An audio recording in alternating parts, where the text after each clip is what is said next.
Saya undang Ustadz Taufik Segaf, tidak hadir.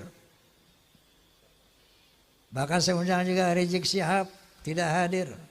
Saya undang juga dari Pekalongan, Bapak Lutfi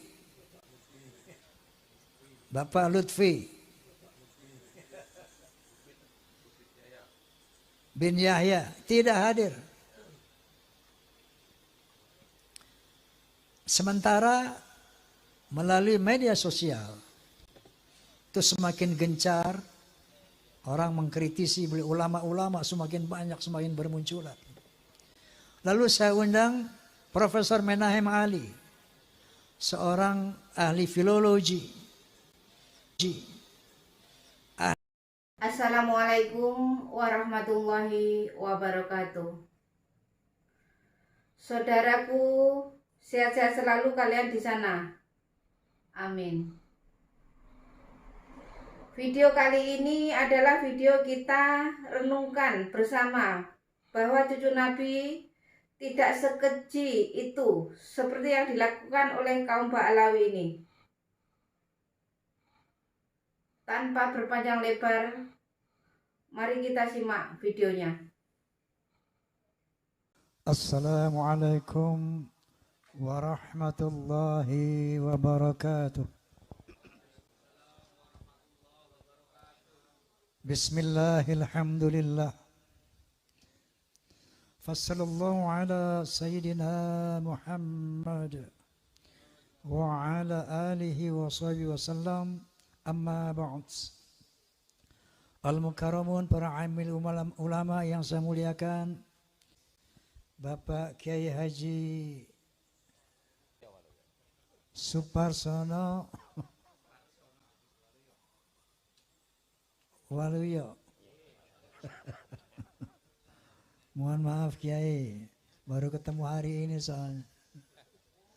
Di pesantren Pitutur Luhur yang luar biasa ini.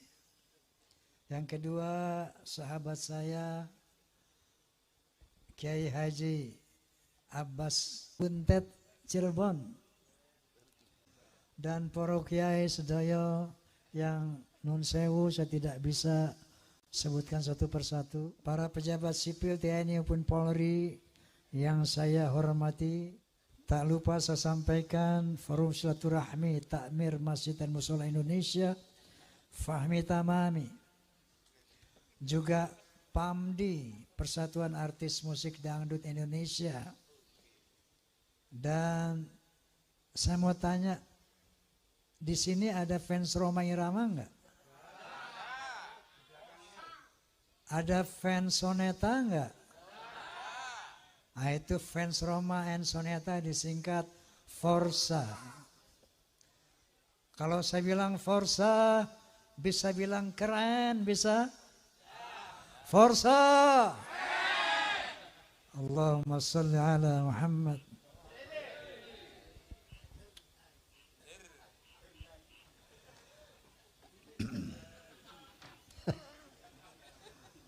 Hati saya gembira, bahagia luar biasa ketika pertama kali mendengar sambutan dari Kiai Waluyo yang dahsyat luar biasa. Kemudian bertambah lagi bahagia saya mendengar ungkapan yang holistik, komprehensif mengenai perlunya, pentingnya kita membahas masalah yang berkaitan dengan Rasulullah Sallallahu Alaihi Wasallam. Kenapa? Kalau nyanyi nanti sama Soneta. Tidak ada Rhoma tanpa Soneta, tidak ada Rhoma, tidak ada Soneta tanpa Rhoma. The sound of Muslim, the voice of Muslim. Hadirin, baik, saya ingin cerita saja bagaimana kronologi sehingga sampai saya kepada satu keyakinan hakul yakin bahwa Ba'alawi bukan keturunan Nabi Sallallahu Alaihi Wasallam. Ini ceritanya panjang sekali. 50 tahun ke belakang. Waktu itu usia saya masih 20 tahun. Dan saya sudah tampil sebagai, ya katakanlah, penceramah muda. Saat itu adalah satu majelis ta'lim di Masjid Ar-Rahmah, Tebet Timur, Jakarta Selatan. Pembicaranya ada satu Habib dan saya mewakili pemuda masjid. Seperti itu kira-kira. Ini sosok Habib ini bercerita seperti ini. Kalau ada Habib yang berzina, yang mabuk-mabukan, yang berjudi, mencuri, jangan kata apa-apa.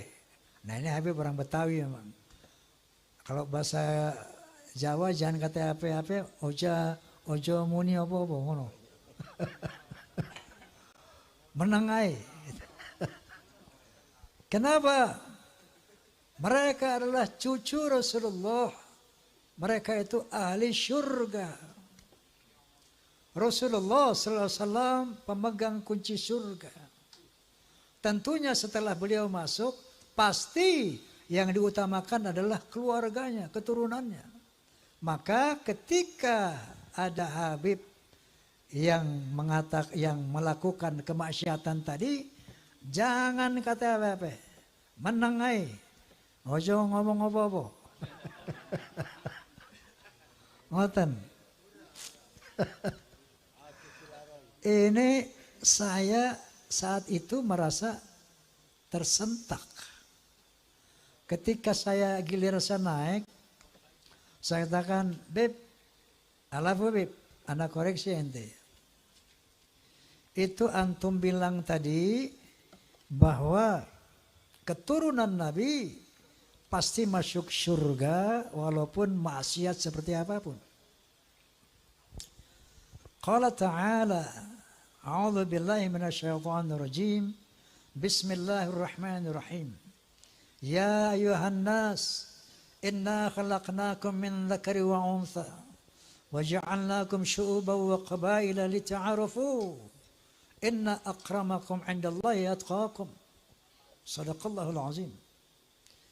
Beb, Allah Subhanahu wa taala berfirman, wahai manusia, aku telah menciptakan kalian dari seorang laki-laki dan perempuan. Dari sana aku jadikan kamu berbangsa-bangsa. Dari bangsa-bangsa itu aku jadikan kamu bersuku-suku. Seperti contohnya Indonesia. Bangsa Indonesia sukunya ada kurang lebih 700 apa piro? Pinten? Ada Sunda, ada Jawa, Aceh, Padang, Batak, dan banyak lagi yang lainnya. Kenapa nggih? Lita'arafu, saling mengenallah. Lita'arafu, saling menghormatilah.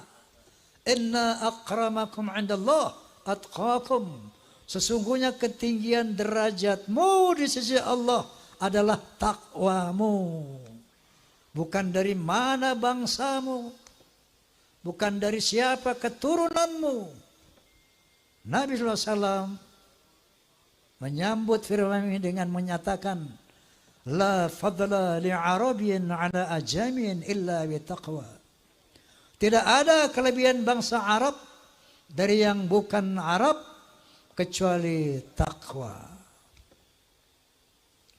Lalu saya katakan lagi, Beb, bukankah Rasulullah sallallahu alaihi wasallam bersabda, Al-jannatu lil muttaqina walau kana 'abdan habasyian wan naru lil 'asina walau kana sayyidan quraisyan hasyimian.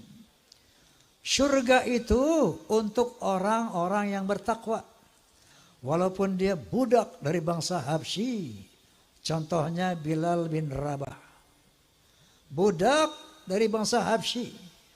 Tapi Rasulullah menjamin bahwa Bilal bin Rabah adalah insya Allah menjadi ahli syurga. Sementara orang neraka adalah tempat orang maksiat, walaupun dia dari Sayyid Quraisy Bani Hashim. Ini yang saya utarakan saat itu. Bahkan Rasulullah SAW bersabda, "Lau anna Fatimah binti Muhammadin saraqat laqatta'tu yadaha." Seandainya Fatimah binti Muhammad mencuri, aku sendiri akan memotong tangannya. Artinya, Beb, saya katakan, tidak ada privilege, tidak ada keutamaan untuk turunan Nabi sekalipun. Rasulullah pernah mengadakan halaqah dengan para sahabat. Beliau bercerita, aku rindu kepada sampai sambil meneteskan air mata. Aku rindu dengan saudara-saudaraku. Aku rindu dengan saudara-saudaraku. Aku rindu dengan saudara-saudaraku. Beruntung, lebih beruntung orang yang tidak pernah bertemu aku, enggak pernah melihat aku, tapi dia beriman kepadaku. Mereka itulah saudara-saudaraku. Allahumma sholli ala Muhammad. Kalau kita ini 1500 tahun kurang lebih enggak pernah jumpa Nabi, enggak pernah melihat Nabi, tapi kita beriman kepada Nabi, itulah saudara-saudara Nabi. Makanya ketika Rasulullah di akhir hayatnya, dia tidak memanggil keturunannya ya dzurriyyati. Yang dipanggil dia ummati, ya ummati. Islam dinul khalis. Islam adalah agama yang lurus. Rasulullah SAW adalah tokoh yang demokratis, bukan tokoh yang nepotis. Bukan tokoh yang pokoknya nanti semua keturunanku, keluargaku harus masuk surga apapun kesalahannya. Lah. Inilah al-Islam. Itulah sosok kepribadian Rasulullah sallallahu alaihi wasallam. Setelah saya ngomong begitu, ini 50 tahun yang lalu. Hebohlah satu masjid itu. Besoknya saya dipanggil oleh Habib Sepuh. Bang Haji, ente ngomong apa kemarin? Sampai ramai itu orang-orang di masjid. Saya bilang, saya ceritakanlah. Ada Habib ngomong begini, Habib. Saya bilang, qala ta'ala, qala Rasulullah, bla bla bla. Mohon petunjuk, Habib, saya bilang. Apa yang Anda sampaikan itu benar. Apa yang Anda sampaikan itu tidak salah. Tapi saya mohon jangan ulangi lagi kata-kata seperti itu. Kenapa? Karena itu akan merusak ukhuwah Islamiyah. Sejak saat itu saya pendam dalam perut. Saya melihat berbagai macam arogansi, kemungkaran yang dilakukan Habib. Saya nggak mau bunyi lagi. Saking taatnya saya kepada Habib Sepuh tadi. 50 tahun saya tahan itu.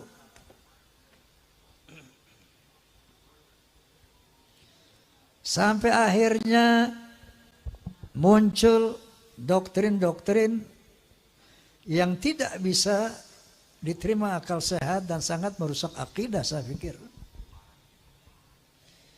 Itu leluhur kami Al-Faqih Muqaddam.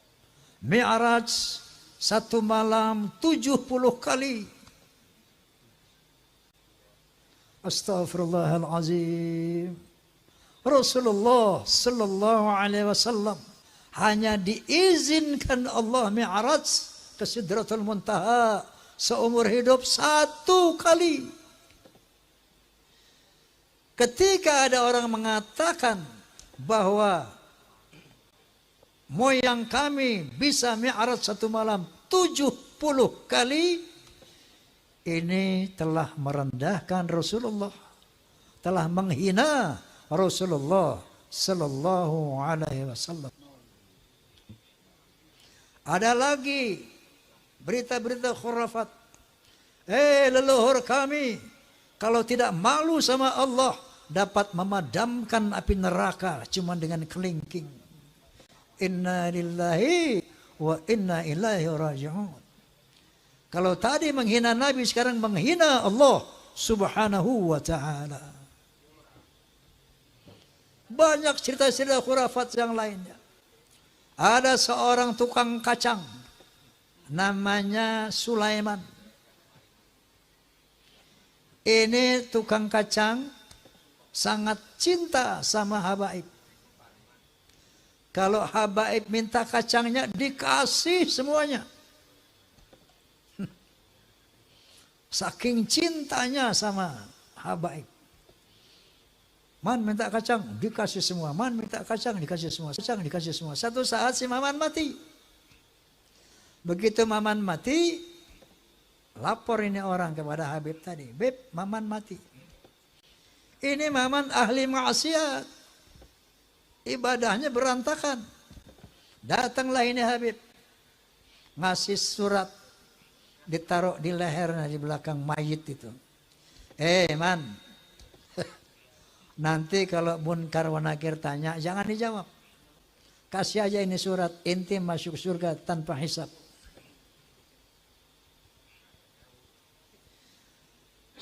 Banyak lagi cerita seperti itu. Leluhur mereka semuanya wali, bisa nurunkin emas dari langit.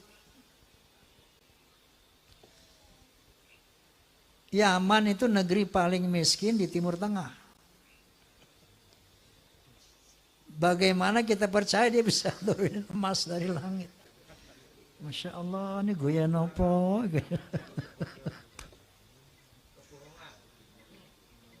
Banyak hurafat-hurafat yang mengajarkan. Ya. Nah, ini membuat satu faktor menguatnya saya, keraguan saya tentang apa iya cucu Nabi ini kayak begini. Muncullah baru tesis Kiai Haji Imaduddin Utsman Al-Bantani. Muncul apa beliau? Gus Abbas Cirebon Buntet. Saya enggak mengerti ilmu nasab. Tapi saya tidak bodoh-bodoh amat untuk meneliti apa yang diuraikan oleh Kiai Haji Imaduddin Utsman. Beliau bercerita di antaranya bahwa yang namanya Ahmad bin Isa, keturunan Rasulullah Sallallahu Alaihi Wasallam, sejak abad ke-4, ke-5, ke-6, ke-7, ke-8 sampai 9 awal itu tercatat di dalam manuskrip kuno. Hanya punya anak 3, yaitu Muhammad, Ali, dan Hasan. Muhammad, Ali, dan Hussein. Selama 550 tahun itu sejarah menulis itu.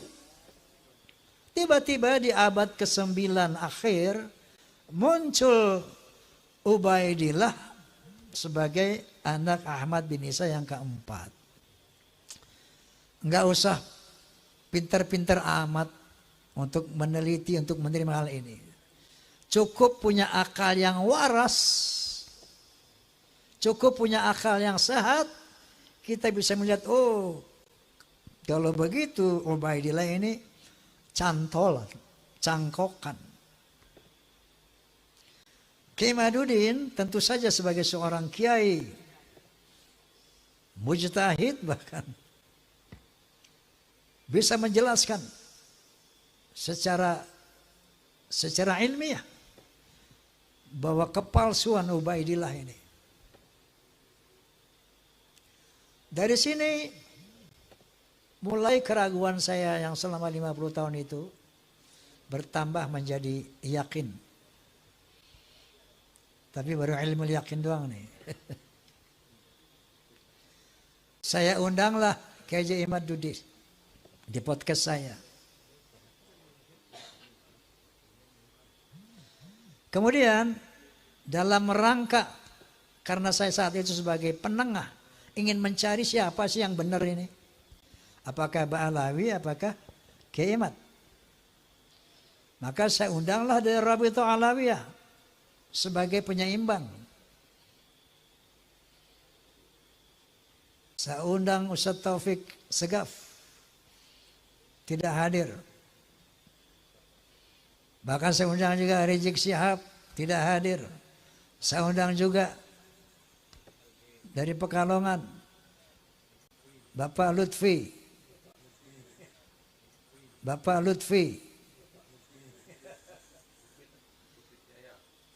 Bin Yahya, tidak hadir.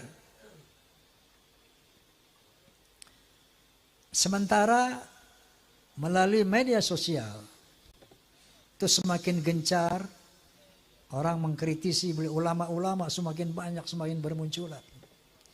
Lalu saya undang Profesor Menahem Ali, seorang ahli filologi,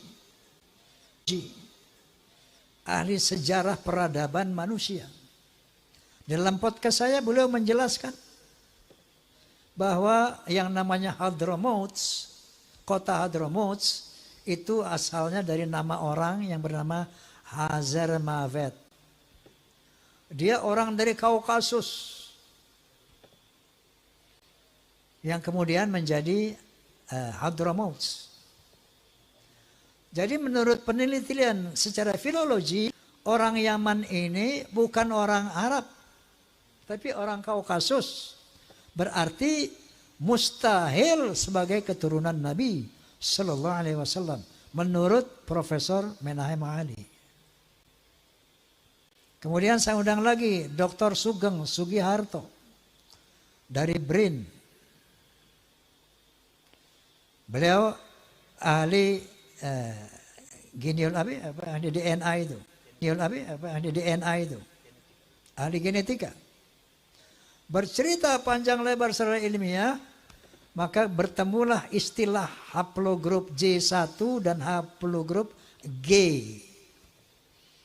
Mereka menjelaskan, beliau menjelaskan panjang lebar bla bla bla bla bla, bahwa subhanallah, subhanallah, subhanallah, ternyata Allah telah mempersiapkan segala sesuatunya, termasuk menjaga kesucian keturunan para nabi. Ternyata DNA-nya itu sudah ditanamkan di dalam setiap manusia. Secara ilmu genetika, haplogrup Nabi SAW adalah J1. Haplogrupnya Ba'alawi menurut kalau Anda klik di internet familytreedna.com, familytreedna.com, klik saja, tang, akan keluar nanti ada 180 orang Ba'alawi, sebagian dari Indonesia, itu dari Yaman, sebagian kecil dari Indonesia, itu haplogrupnya adalah G, Yahudi Askenazi.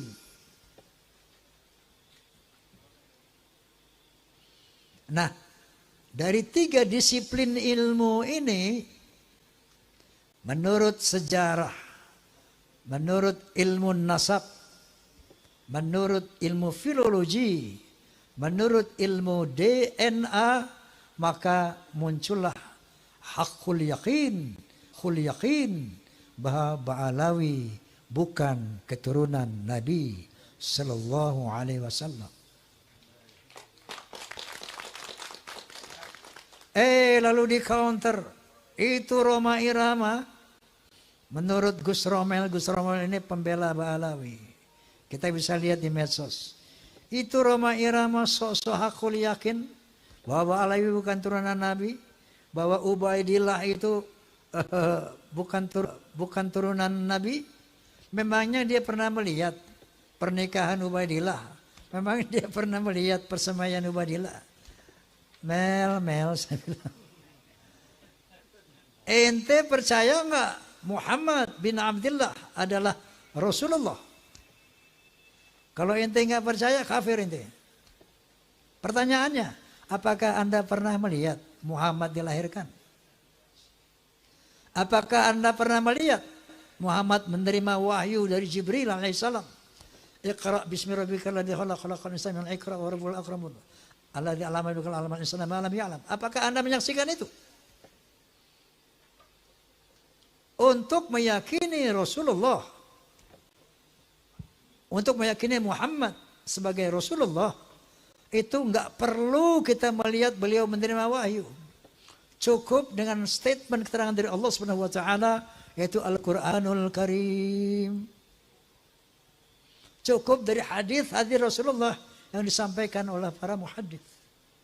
Begitu juga keyakinan kita bahwa Ba'alawi bukan keturunan Nabi, Ubaidillah bukan keturunan Nabi, cukup dengan ilmu-ilmu tiga ilmu tadi. Nah, dia tanya, bagaimana Roma Irama yakin? Saya katakan satu contoh. Saya yakin kepada Allah Subhanahu wa taala tentang eksistensinya sebagai Tuhan, eksistensinya yang serba maha, itu dengan dua hal. Pertama, ayat qauliyah Al-Qur'anul Karim. Yang kedua, ayat kauniyah, ciptaan Allah ini. Ayat qauliyahnya diantaranya firman Allah Subhanahu wa taala, innani anallah la ilaha illa ana fa'budni wa aqimis salata li dzikri. Sesungguhnya akulah Allah, tidak ada Tuhan selain aku, maka sembahlah aku dan tegakkanlah salat demi mengingatku. Itu satu, saya bilang. Banyak lagi, surat Ayatul Kursi banyak lagi. Sebagai ayat-ayat qauliyah, firman Allah SWT. Yang kedua, ayat kauniyah, alam semesta ini. Qala ta'ala, inna fi khalqis samawati wal ard, wa ikhtilafil laili wan nahar, wal fulki allati tajri fil bahri bima yanfa'un nas, wa ma anzalallahu minas sama'i min ma'in, fahaya bihil arda ba'da mautiha, wa batha fiha min kulli dabbah, wa tasrifir riyahi wa sahabil musakhkhari baina samawati wal ard, la ayatin liqaumin yaqilun. Shadaqallahul azim. Sesungguhnya pada penciptaan langit dan bumi, pada pergantian siang dan malam yang begitu teratur, siang dan malam yang begitu teratur, bisanya kapal-kapal berlayar di lautan dengan membawa hal-hal yang bermanfaat buat manusia, turunnya air dari langit, air hujan, dengan air itu dihidupkan bumi yang mati, ditebarkannya berbagai macam binatang melata di muka bumi, terjadinya pergeseran awan dan angin di antara langit dan bumi. Itu bukti tentang keberadaan Allah bagi orang-orang yang berakal. Jadi dari ayat qauliyah dan ayat kauniyah ini muncullah haqqul yakin, la ilaha illallah. Tidak ada Tuhan illallah kecuali Allah. Tidak ada Tuhan illallah kecuali Allah. Begitu juga ketika saya meyakini Ba'alawi bukan turunan Nabi, ayat qauliyahnya adalah dari tesis Kiai Imaduddin Utsman, kemudian dari filologi, dan ayat kauniyahnya DNA. Jelas apa jelas? Oi. Jelas apa jelas? Saya mau tanya, Anda pun yakin tidak bahwa Ba'alawi bukan turunan Nabi? Yakin apa tidak? Alhamdulillah. Allahu Akbar. Allahumma salli ala Muhammad. Masya Allah, Masya Allah. Liqawmi yaqilun. Kalau makanya Allah selalu mengatakan gunakan akal, afala tatafakkarun, gunakan pikiran, gunakan akal.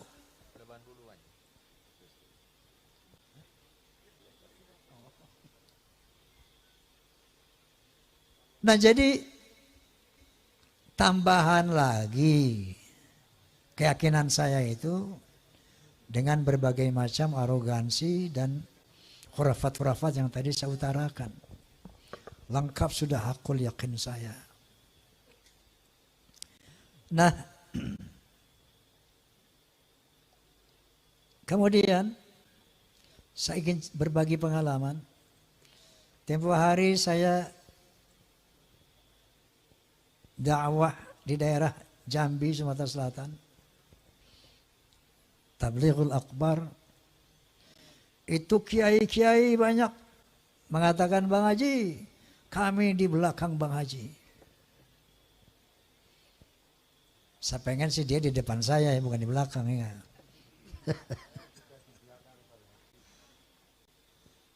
Ketika saya mengadakan pentas Soneta Group di Banjarmasin, ada satu kesempatan kita berkumpul dengan para pejabat.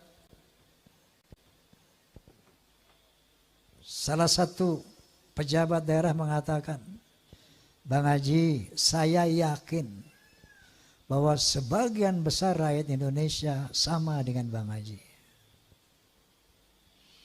Allahumma sholli ala Muhammad. Allahumma sholli ala Muhammad. Allahu Akbar. Kenapa?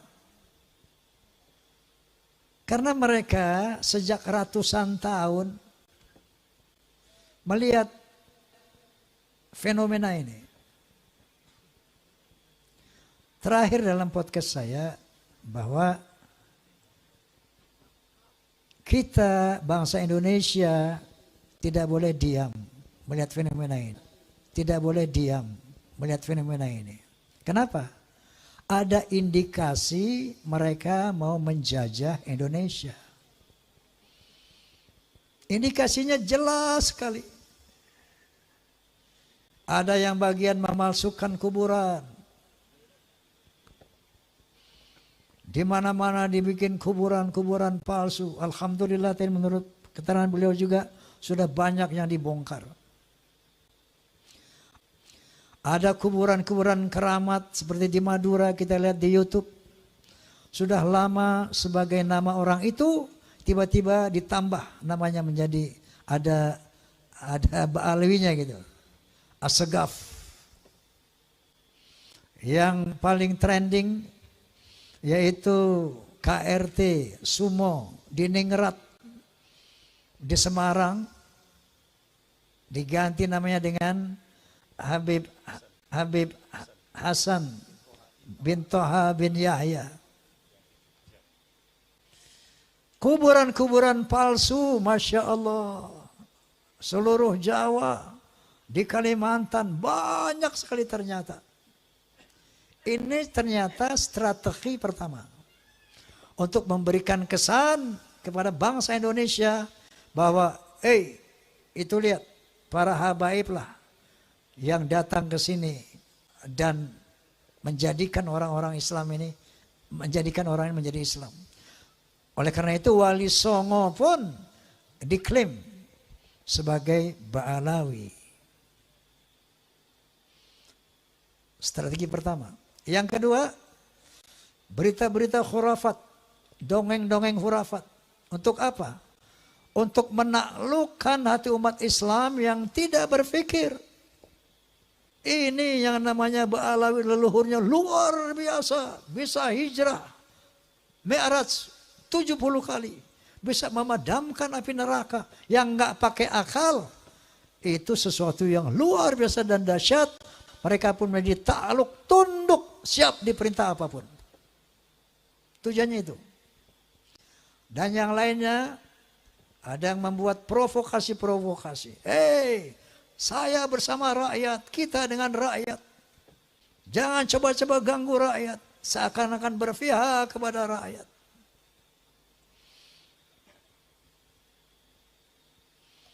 Ada lagi provokator. Asah golokmu, asah pedangmu, asah celuritmu.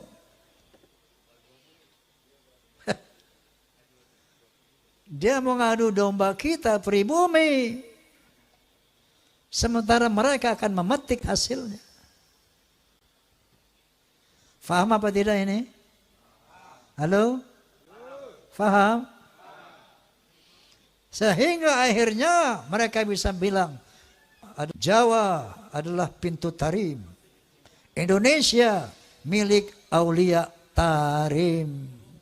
Inna lillahi wa inna ilaihi raji'un. Saya sebagai putra Indonesia was-was, ngeri, dan waspada. Ini ternyata doktrin-doktrin ini tidak sembarangan.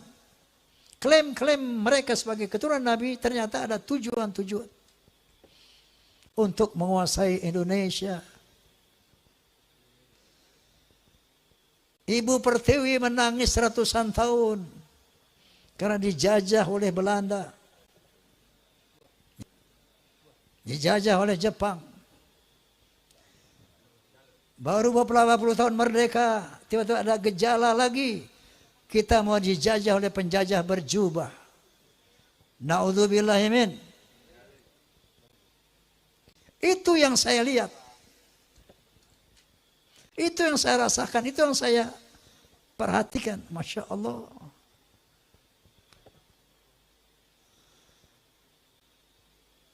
Saya tidak punya kepentingan. Dan sering saya katakan, apapun yang saya ucapkan ini bukan berdasarkan kebencian. Na'udzubillah. Bukan berdasarkan saya punya kepentingan. Dasarnya kulil haqqa walau kana murra. Dasarnya adalah watawassaw bil haqq watawassaw bis sabr. Dasarnya adalah demi menyelamatkan akidah, jadi menyelamatkan Indonesia dari penjajahan dan perbudakan spiritual dan politik. Allahu Akbar.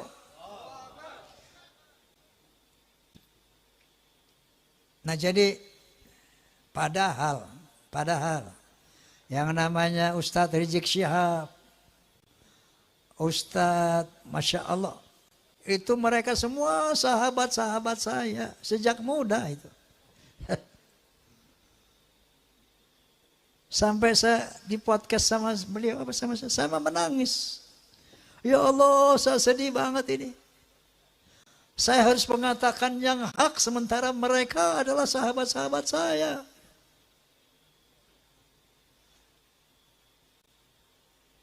Tapi kebenaran harus diutarakan. Sepedih apapun perasaan saya. Lalu saya katakan goalnya satu, mari selamatkan akidah umat. Kedua, jaga Indonesia. Dari skenario yang terang benderang di media sosial. Terang benderang. Indonesia milik Aulia Tarim. Apakah kurang jelas ini? Halo? Apakah kurang jelas tujuan mereka?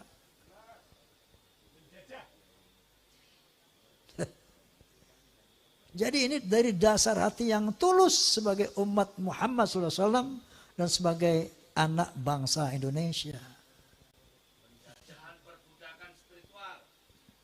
Nah itu dengar gak kamu tuh? Penjajahan, perbudakan spiritual. Ngono loh. Tetapi karena kita sama-sama umat Islam, ini memang harus kita selesaikan. Ya. Namun goalnya nanti pertama tentu selamatkan Indonesia dari penjajahan mereka. Makanya saya sependapat dengan Gus Abbas, pemerintah harus turun tangan ini. Ini masalah bangsa, masalah NKRI. Harus turun tangan. Harus turun tangan. Kalau enggak saya khawatir ini bisa perang saudara. Bukan antara Ba'alawi dan umat, bukan. Antara kita sama kita. Ba'alawi nonton. Betul nggak? Oleh karena itu, goalsnya nanti, ketika mereka dinyatakan bukan keturunan Nabi, tetap jaga ukhuwah Islamiyah. Wa'tasimu bihablillahi jami'an wa la tafarruqu. Tapi dalam kesetaraan.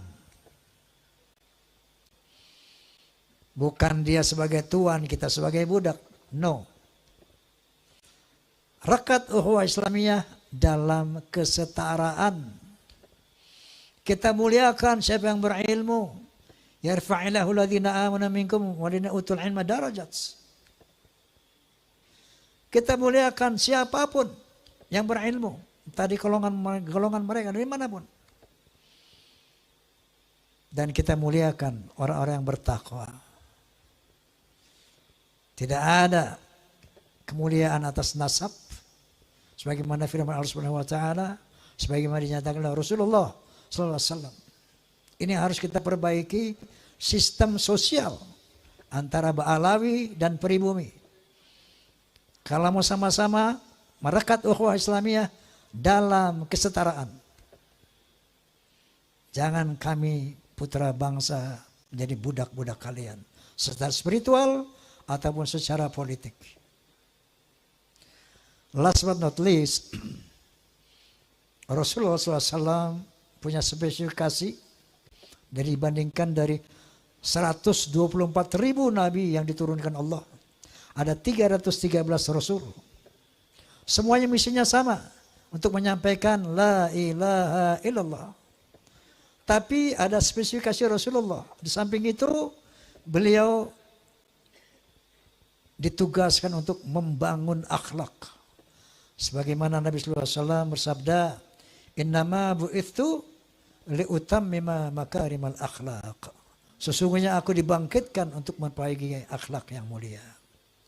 Oleh karena sebagai penutup, saya ingin menyampaikan satu lirik tentang akhlak. Boleh? Boleh? Tapi syaratnya Anda semua ikut nyanyi ya. Dalam berbicara harus memakai akhlak. Ketika akhlak rame-rame, oke? Oke? Dalam berbicara harus memakai akhlak. Di dalam berbusana harus memakai akhlak. Dalam rumah tangga harus memakai akhlak. Di dalam bernegara harus memakai akhlak. Manusia mulia hanyalah dengan akhlak. Manusia kan hina kalau tidak berakhlak. Harta dan jabatan tak menjadi ukuran. Gina bongge. Gina bongge. Manusia adalah sebaiknya ciptaan. Akhlak membedakan manusia dan hewan. Karena hewan tidak punya keimanan dan tak punya pemikiran. Hidup bebas tidak terikat oleh hukum dan juga peraturan. Dararam daram daram dam. Dararam daram daram dam. Dalam pergaulan harus memakai akhlak. Di dalam persaingan harus memakai akhlak. Dalam perjuangan harus memakai akhlak. Dalam pemerintahan harus memakai akhlak. Kehidupan indah hanyalah dengan akhlak. Damai dan sentosa hanyalah dengan akhlak.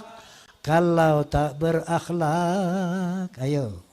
Kalau tak berakhlak, negara jadi rusak. Assalamualaikum warahmatullahi wabarakatuh. Kalau kita punya akal sehat, pasti setuju dengan Kiai Haji Roma Irama. Cerdaslah dalam memahami polemik ini. Sampai jumpa di video selanjutnya.